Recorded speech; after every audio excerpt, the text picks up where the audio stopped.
Hello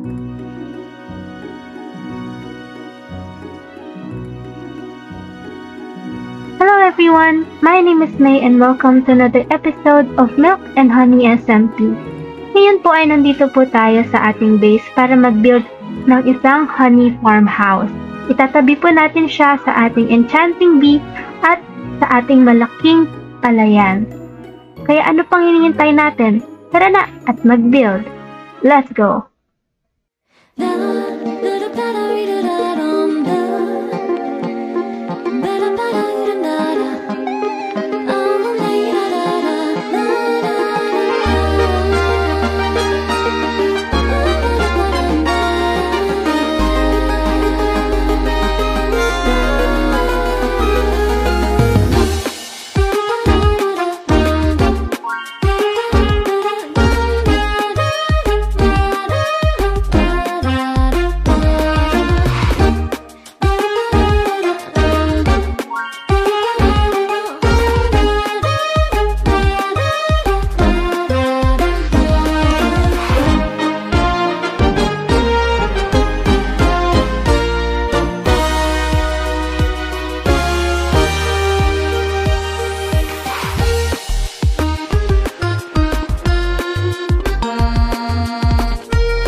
At this point, nagkaroon ng tupa outbreak sa base nila Riril.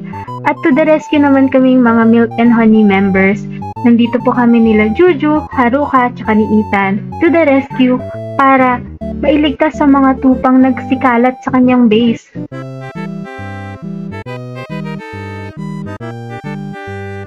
Ang mission namin ay maibalik sila o maipunta sa bagong kulungan.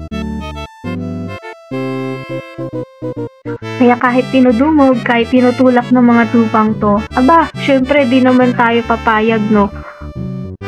Sila dapat ang kinukulong, hindi tayo ang padudumog. Nakakatawa kasi nagbibiroan kami nila Juju dito na what if may isang wild wolf na mag-spawn, eh di lahat ng sheep na matay.